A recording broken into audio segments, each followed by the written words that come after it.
For any positive integer n, prove that n cube minus n is divisible by 6. तो पहले इस n cube minus n को expand करके देखते हैं कि ये है क्या. सो n क्यूब माइनस n, आप देखो इस फर्स्ट टर्म में भी n है, सेकेंड टर्म में भी n है, तो n तो मिल गया कॉमन. ओके, अब n कॉमन लेने के बाद अगर इस फर्स्ट टर्म को मतलब n क्यूब को n से डिवाइड करोगे आप तो आपको n स्क्वायर मिलेगा, एंड माइनस n को n से डिवाइड करोगे तो आपको -1 मिलेगा. मतलब ये है कि अगर आपने n क्यूब माइनस n में n कॉमन निकाल लिया तो आपके पास n स्क्वायर -1 बचेगा ब्रैकेट में. इसके बाद ये जो फर्स्ट वैल्यू है ये है n स्क्वायर, एंड ये सेकंड नंबर है 1. 1 को आप 1 स्क्वायर भी लिख सकते हो बिकॉज 1 स्क्वायर एंड 1 में कोई डिफरेंस नहीं है. Now n square -1 square, it looks like a square minus B square. तो आपको मालूम होगा कि अगर a square minus B square को हम यूँ लिखें a plus B into A minus B, तो आप समझ पा रहे होगे ये क्या है. This is an identity, A square minus B square is equals to A plus B into A minus B. तो उसी से कंपेयर करोगे आप तो एन स्क्वायर -1 स्क्वायर को आप लिख सकते हो n plus 1 and n minus 1. Okay, ज़रा इन नंबर्स को हम यूँ सेट कर लेते हैं. n -1 को पहले लिख दें क्योंकि ये स्मॉलेस्ट नंबर है, देन हम n को लिख देते हैं और उसके बाद n प्लस 1 को लिख देते हैं. तो प्लीज़ ट्राई टू अंडरस्टैंड, जब मैंने n क्यूब माइनस n को एक्सपैंड किया है तो मुझे n minus 1 into n and n plus 1 मिला है, और ये 3 कॉन्जिक्यूटिव नंबर्स हैं. मैं कैसे बोल रहा हूँ कि ये 3 कॉन्जिक्यूटिव नंबर्स हैं. देखो जी, आप n की वैल्यू कुछ भी मान लो अपने मन में, क्योंकि इन्होंने तो हमको बस ये बोला है कि n है ये. ओके, n की वैल्यू मे बी 5 हो, मे बी 6 हो, मे बी 3 हो, 8 हो, 10 हो. तो थोड़ी देर के लिए आप कुछ मान लो, n को कुछ मान लो. चले n को 5 मान लेते हैं. तो अगर n की वैल्यू 5 है तो इस n माइनस 1 की वैल्यू तो 5 माइनस 1 4 हो जाएगी ना. n की वैल्यू को आपने 5 माना है, n प्लस 1 की वैल्यू तो 5 प्लस 1 मतलब 6 हो जाएगी. तो आप देखो, आपने जब n की वैल्यू को कुछ अज्यूम किया तो आपको ये नंबर्स मिलते हैं 4 5 6. तो 4 एंड 5 एंड 6 ये 3 कॉन्जिक्यूटिव नंबर्स हैं, मतलब एक के बाद एक के बाद एक नंबर आता है. ओके, आप चाहें तो एक और एग्जांपल से भी इसको ट्राई कर सकते हो. चलो n की वैल्यू मान लेते हैं 12. अगर n की वैल्यू 12 है तो n माइनस 1 की वैल्यू 12 माइनस 1 मतलब 11 होगी. n की वैल्यू हम 12 अज्यूम कर रहे हैं और n प्लस 1 मतलब 12 प्लस 1 हो जाएगा 13. तो आप देखो वापस से आपको 11 12 13 मतलब 3 कॉन्जिक्यूटिव नंबर्स मिल चुके हैं. तो मैं समझाना आपको ये चाह रहा हूँ कि जो आपको n क्यूब माइनस n इन्होंने दिया है उसको एक्सपैंड करने के बाद हमको ये पता लगता है कि ये 3 कॉन्जिक्यूटिव नंबर्स का प्रोडक्ट है. ओके, तो पहले मैं इसको सिंपल लैंग्वेज में समझा देता हूँ. अगर 1 मार्क का क्वेश्चन आएगा तो आप डायरेक्ट यूँ भी कर सकते हो जैसे मैं बताने वाला हूँ. ओके, अगर 2 मार्क्स 3 मार्क्स 4 मार्क्स में अगर ये आ जाएगा तो आपको यूक्लिड मेथड से इसको करना पड़ेगा. तो वो मैं थोड़ी देर के बाद एक्सप्लेन करता हूँ. पहले हम समझ लेते हैं कि अगर ये क्वेश्चन सिंगल मार्क में आएगा तो कैसे करोगे आप. तो देखो ये 3 कॉन्जिक्यूटिव नंबर्स का प्रोडक्ट है. ओके, तो इसके आगे आप बस एक स्टेटमेंट लिख दोगे that the product of 3 consecutive numbers is always divisible by 6, hence this number is divisible by 6. अब एक बात में आप कंफ्यूज हो गए कि 3 consecutive numbers का प्रोडक्ट 6 से डिविजिबल होता है, क्या ये कंफर्म है? ओके, मैं आपको दिखाता हूँ. आप 3 कोई भी मुझे नंबर्स दो जो कि consecutive हों, like 3 4 5 are consecutive, like 8 9 10 are consecutive, like 12 13 14 are consecutive. तो ये सारे के सारे जो मैंने एग्जांपल्स दिए ना ये सब के सब 6 से डिविजिबल हैं. इसको भी 6 से डिवाइड कर सकते हो, इसे भी 6 से डिवाइड कर सकते हो, इसे भी 6 से कर सकते हो. देखो 3 1 टाइम्स, 3 2 टाइम्स, 2 1 टाइम्स, 2 2 टाइम्स, तो 2 5 टाइम्स 10 मिलेगा आपको, मतलब ये डिवाइड हो गया. यहाँ भी देखो डिवीजन हो जाएगा 2 3 टाइम्स, 2 4 टाइम्स, 3 1 टाइम्स, 3 3 टाइम्स, तो ये आपको मिलेगा 120. ये नंबर भी 6 से डिवाइड हो गया. यहाँ देखिए 6 1 टाइम्स, 6 2 टाइम्स, तो ये नंबर भी हो गया डिवाइड. बस आप 2 और 13 और 14 को मल्टीप्लाई कर लो, आपको आंसर मिल जाएगा. तो प्लीज़ ट्राई टू अंडरस्टैंड कि जब भी 3 कॉन्जिक्यूटिव नंबर्स को आप मल्टीप्लाई करोगे तो रिजल्ट 6 से ज़रूर डिविजिबल होगा. ओके, चलें. तो अगर ये क्वेश्चन सिंगल मार्क में आता है तो आपको बस इतना लिखना होता है that as this is the product of 3 consecutive integers or 3 consecutive numbers, hence this is divisible by 6. चलिए इसको यूक्लिड डिवीजन लेमा से करते हैं. तो पहले देखते हैं ये n हमारा क्या है। तो n एक पॉजिटिव इंटीजर है, तो n को हम यूक्लिड डिवीजन लेमा से लिखते हैं कि let n be B Q plus R. यहाँ आर का मतलब रिमाइंडर होता है और बी कोई डिवाइज़र है, तो आप डिवाइज़र कुछ भी मान लो। ओके, अगर आप डिवाइज़र मान लो 2 तो ये 2q प्लस आर बन जाएगा। डिवाइज़र को 3 मान लो तो ये 3q प्लस आर बन जाएगा। तो क्योंकि इस क्वेश्चन में मुझे ये प्रूव करना है कि नंबर 6 से डिविजिबल है, तो बी के लिए 6 सुइटेबल होगा। अलग अलग क्वेश्चंस के लिए बी की अलग अलग वैल्यू सुइटेबल होती है। अगर इन्होंने ये पूछा होता कि ये 4 से डिविजिबल है, तब मैं यहाँ पर 4q प्लस आर करता। ओके, तो इस क्वेश्चन के लिए मैं लिखूंगा n is equals to 6q plus R. Okay, 6 मैंने लिया है इस 6 से डिविजिबिलिटी के लिए। दूसरी बात, ये जो आर रहता है, आर का मतलब होता है रिमाइंडर, और रिमाइंडर हमेशा डिवाइज़र से छोटा होता है। डिवाइज़र देखो, आपने 6 लिया है डिवाइज़र, तो आर की वैल्यू डिवाइज़र से क्या होगी, छोटी होगी। तो आर की वैल्यू 6 से छोटी मतलब 5 हो सकती है, या 4 हो सकती है, या 3 हो सकती है, या 2 हो सकती है, या 1 हो सकती है, या उससे भी छोटी 0 हो सकती है। ओके, अब अगर आर की वैल्यू इनमें से कुछ हो सकती है, तो ये नंबर हम इन 6 तरह से लिख सकते हैं।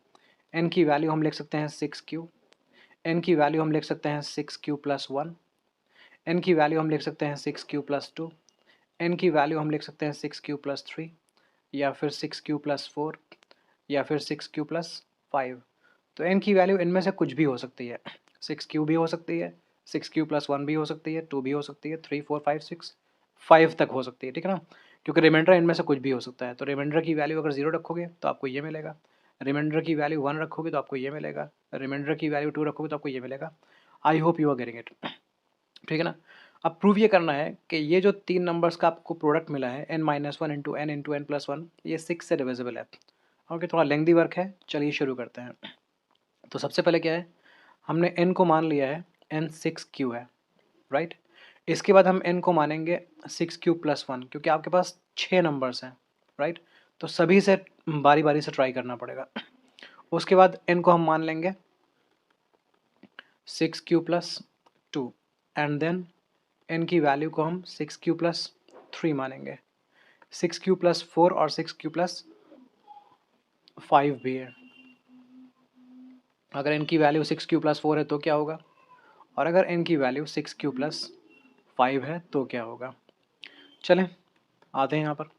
तो आपको जो 3 नंबर्स मिले हैं, जो इसकी वैल्यू मिली है ना n क्यूब माइनस n, वो इन 3 नंबर्स का प्रोडक्ट मिला है। ओके, तो देखते हैं ये नंबर 6 से डिविजिबल है या नहीं है। और n की वैल्यू क्या है फिलहाल, n की वैल्यू है 6q। तो जो आप n minus one and n और n प्लस 1 लिख रहे थे, अब वो क्या बन जाएगा, n की वैल्यू है 6q, तो ये हो जाएगा 6q minus 1 multiplied by 6q and multiplied by 6q plus 1। Okay, अब देखो ये साफ साफ 6 से डिविजिबल है, क्योंकि आप देखो ये ना, ये 6 कॉमन निकल आएगा बाहर। तो अगर आप इस 6 को कॉमन बाहर निकाल लो तो ब्रैकेट में बचेगा 6q माइनस 1। यहाँ से कॉमन निकल चुका है तो only q is left, and bracket से कोई कॉमन निकला नहीं है तो ब्रैकेट में जो था वही रहेगा। तो अब देखो ये 6 कॉमन निकल गया ना, इसका मतलब ये पूरा नंबर 6 से डिविजिबल है। ओके, बट अगर कभी आप ये लिखोगे ना 6 इंटू 3, तो इसका मतलब ये पूरा नंबर 6 से डिविजिबल है, क्योंकि इसकी वैल्यू 18 है। आप लिखो 6 इंटू 4, तो ये पूरा नंबर 6 से डिविजिबल है, क्योंकि इसकी वैल्यू बनने वाली है 24। तो जब भी अभी कभी आप 6 इंटू समथिंग लिखोगे तो इसका मतलब है कि ये पूरा नंबर 6 से डिविजिबल है। तो आप बोलोगे hence it is divisible by 6। लेकिन n की वैल्यू तो 6q प्लस 1 भी हो सकती है ना, तो अब इससे भी ट्राई करके दिखाना पड़ेगा। प्रूव करना पड़ेगा कि अगर n की वैल्यू ये हो तब भी 6 से डिविजिबल होगा। तो n minus one into N plus 1। अब मैं n की जगह लिखूंगा 6q प्लस 1, तो ये जो n है मैं इसको लिखूंगा 6q प्लस 1, और ये माइनस 1 भी मैं आगे कॉपी कर दूंगा। देन n की वैल्यू 6q प्लस 1 लिखूंगा, और उसके बाद मैं n की जगह 6q प्लस 1 लिखूंगा, प्लस 1 और ये प्लस 1 मिलकर प्लस 2 बन जाएगा। ओके, अब देखो 6q आपको मिलेगा फर्स्ट ब्रैकेट में, क्योंकि 1 माइनस 1 कैंसिल हो गया, मल्टीप्लाइड बाय सेकेंड ब्रैकेट में 6q प्लस 1 है, और थर्ड ब्रैकेट में 6q प्लस 2 है। तो आप देखो यहाँ भी 6 कॉमन निकल सकता है, q multiplied by 6q plus 1 multiplied by 6q minus 2 बचा है। तो क्योंकि आप 6 इंटू समथिंग लिख रहे हैं, इसलिए ये नंबर भी 6 से डिविजिबल है। आगे आप लिख दोगे hence it is divisible by 6। अब यहाँ हमको वही चीज़ ट्राई करनी पड़ेगी। तो n माइनस वन लिखना है, तो n की वैल्यू 6 क्यू प्लस 2 है, इसमें से 1 सब्ट्रैक्ट करेंगे। देन n की वैल्यू लिखेंगे जो कि 6 क्यू प्लस 2 है। देन हम लिखेंगे n की वैल्यू जो n प्लस वन लिखेंगे, तो n तो ये हो गया प्लस 1 लिख दिया हमने। अब फर्स्ट पार्ट में आपको मिलेगा 6 क्यू प्लस 1। सेकेंड पार्ट में अगर आप चाहो तो 2 कॉमन निकाल सकते हो, तो इसको लिख सकते हो 2 मल्टीप्लाइड बाय 3 क्यू प्लस 1। और थर्ड पार्ट में ये 6 क्यू प्लस 3 बनेगा, अगर आप चाहो तो 3 कॉमन निकाल लो, तो ये बचेगा 2 क्यू प्लस 1।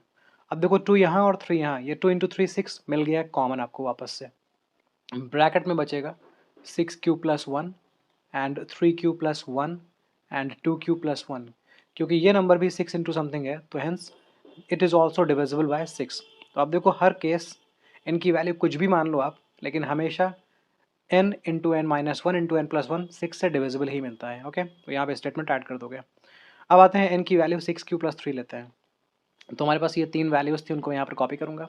यहाँ मुझे n माइनस वन लिखना होता है, मतलब n को मैंने कॉपी किया, -1 कर लूँगा, n को मैंने कॉपी किया और लास्ट में n में मैं ऐड करूँगा 1। ओके, तो ये फर्स्ट पार्ट बन जाएगा 6 Q plus 2। Second part 6 Q plus 3 है, 6 क्यू प्लस 3 लिख देता हूँ मैं। एंड थर्ड पार्ट है 6 क्यू प्लस 4। फर्स्ट पार्ट में 2 कॉमन निकाल सकते हो आप, तो ये बचेगा 3 क्यू प्लस 1। सेकेंड पार्ट में आप 3 कॉमन निकाल सकते हो, तो ये बचेगा 2 क्यू प्लस 1।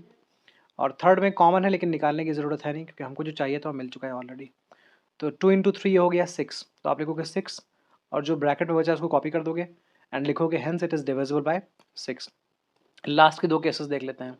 यहाँ मैं n माइनस वन लिखूँगा, यहाँ मैं n लिखूँगा, यहाँ मैं n प्लस वन लिखूँगा।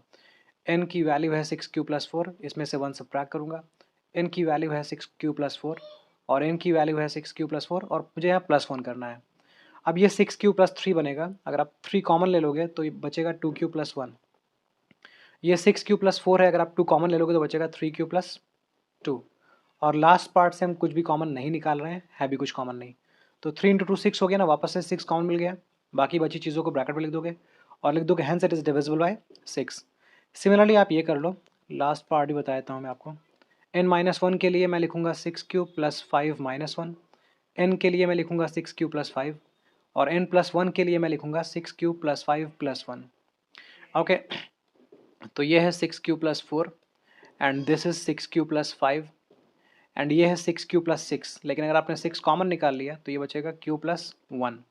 अब ये 6 कॉमन मिल ही चुका है आपको, ब्रैकेट में बची हुई चीज़ें लिख दोगे, मतलब 6 क्यू प्लस 4 लिख दोगे, 6 क्यू प्लस 5 लिख दोगे और क्यू प्लस 1 लिख दोगे और इसके बाद बोल दोगे hence it is divisible by 6। तो आपने देखा कि किसी भी केस में हो, हमने प्रूव कर दिया है कि किसी भी पॉजिटिव इंटीजर के लिए n क्यूब माइनस n 6 से डिविजिबल ही होता है। ओके, तो आप इसके बाद ऐड कर दोगे ये statement, hence for any positive integer n cube minus n is divisible by 6। I hope you are getting it। कोई confusion है तो प्लीज़ comment section में बताइए मुझे। Thank you.